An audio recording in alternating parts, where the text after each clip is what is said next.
کئی ایسے پاگل قسم دے لوگ نے انہوں سننا شروع. تانوں شرم تے یا نہیں آؤندی؟ نہ تو پیو نو ویکھیا نہ تو اپنی ماں نو ویکھیا تے نہ تو اپنے علماء نو ویکھیا. اینوں کو وکھرا دین سمجھ آ گیا ہے. کج خدا دا خوف کریا کرو. اگر کوئی ادا منن والا چبڑ بیٹھا میں دسو تھوڑی ہور رینج ٹائٹ کراں. پتہ نہیں کہاں سے یہ بدماش آ جاتے ہیں اور قرآن کی من مانیاں تفسیریں کرتے ہیں. اور تو انجینئر ہے رکشے کھول کے کس تیرا تعلق ہی نہیں دین دے نال. دین اسا 14 سال پڑھیا ساڑنا گل کرنا. یہاں آگے نئی باتیں آج کل ایک نئی بات نہیں جی یہ ساریاں نمازاں صرف فرض ہی پڑھنے چاہیے نے. چبڑ دا پتر ہے تینوں کہنے آ کے اب پوچھوش کمینے نو کون ہے جو کہتا ہے کلے فرض پڑھو. اگر کوئی قوم کوئی اللہ کے بندے اللہ کے سامنے سجدہ کرنا چاہتے ہیں تینوں درد ہی کا دیے مرزیا انہوں اللہ کے سامنے سجدہ کر لین دے. اب یہ کہتا صرف فرض باقی سارا کوئی چھڈو. کیوں بھائی تے تیرے دے وچ گستاخاں فرق کی. وہ بھی کہندے نے نبی ساڈے ورگا نبی دی شے چھڈو. اے پاویں نبی دی سنت ہے پر پتر دی فضیلت ایڈی وڈی ہے جے پڑھے گا تے اللہ جہنم تو تینوں بچائے گا.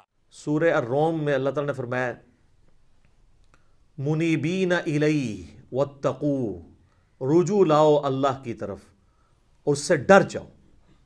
وَأَقِيمُوا الصَّلَاةَ، اور نماز کو قائم کرو. وَلَا تَكُونُوا مِنَ الْمُشْرِكِينَ، اور دیکھو مشرکوں میں نہ ہو جاؤ. یعنی سورہ روم میں اللہ تعالیٰ نے فرمایا جو نماز قائم نہیں کرتا وہ مشرکوں میں سے ہے. یہ عمل مشرکوں والا ہے. پاکستان کے شناختی کارڈ میں اسے مسلمان لکھ دیا جائے گا، اللہ کے ہاں نہیں ہے. اور پھر جو صحیح مسلم میں 246 نمبر حدیث ہے، ترمذی میں بھی موجود ہے کہ بندے کے کفر اور اسلام، شرک اور ایمان کے درمیان فرق نماز ہے. جناب جامعہ ترمذی میں موجود ہے. ایک تابعی ہیں سیدنا عبداللہ بن شقیق، وہ فرماتے ہیں کہ صحابہ کرام ترک نماز کے علاوہ کسی اور گناہ کو کفر نہیں سمجھتے تھے سوائے ترک نماز کے. صحابہ کرام یعنی ترک نماز کرنے والے کو کافر سمجھا کرتے تھے. آپ کے شناختی کارڈ مسلمان ہی ہے، وہ اس سے کوئی فرق نہیں پڑتا، آپ جتنا مرضی کہتے رہے. پھر جامعہ ترمذی میں حدیث ہے جس نے جان بوجھ کے نماز چھوڑ دی اللہ کا ذمہ اس سے اٹھ گیا، اس نے کفر کیا. عملاً وہ کافر ہے. ہم عقیدے میں اسے کافر نہیں کہتے اعتقاداً، لیکن عملاً تو کافر ہے. تو آپ نے عملاً کفر کے ساتھ اللہ کے سامنے پیش ہونا ہے. نعوذ باللہ من ذالک. پھر سنن ابی داؤد میں حدیث ہے قیامت والے دن سب سے پہلے نماز کے بارے میں سوال ہوگا. اگر وہ اس سوال میں فلاح پا گیا تو وہ فلاح پا گیا، اور اگر وہ اسی میں فیل ہو گیا تو اگلے سوالات میں بھی فیل ہو گیا. پھر مسند امام احمد میں حدیث ہے، مشکات المصابیح کے اندر بھی موجود ہے.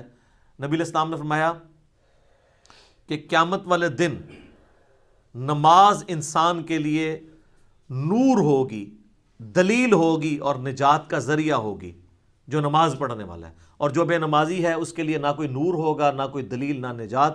الٹا اس کا حشر حامان، فرعون، قارون اور امیہ ابن خلف کے ساتھ ہوگا. وَلِعَوْذُ بِاللَّهِ تَعَالَى. اللہم اجرنا من النار. اللہم من احییتہ منا فاحیہ علی الاسلام ومن توفیتہ منا فتوفہ علی الایمان. سنن ابن ماجہ میں حدیث ہے، ابو درداء رضی اللہ تعالیٰ عنہ کہتے ہیں مجھے میرے خلیل محمد رسول اللہ نے یہ نصیحت کی تھی کہ اللہ کے ساتھ شرک نہ کرنا، خواہ تمہارے ٹکڑے ٹکڑے کر دیے جائیں یا تمہیں آگ میں زندہ جلا دیا جائے، شرک نہ کرنا. اور دوسری وصیت کیا کی؟ آپ صلی اللہ علیہ وآلہ وسلم نے فرمایا کہ جان بوجھ کر کبھی نماز نہ ترک کرنا ورنہ اللہ کا ذمہ تمہارے معاملے میں اٹھ جائے گا. اور تیسرا فرمایا کہ شراب نہ پینا یہ تمام برائیوں کی جڑ ہے. بولے اعوذ باللہ تعالی. تو اب یہ کئی لوگ کلپ دیکھیں گے، چاہے ان کے لیے میں آسانی کے طور پہ نماز کی ترغیب کے اعتبار سے بتا دوں کہ میرے بھائیوں دن رات میں صرف 17 رکعتیں آپ پڑھ لیں تو کتابوں کے خدا نے ہمیں جو بتایا نا آپ کی پرسش کوئی نہیں ہونی.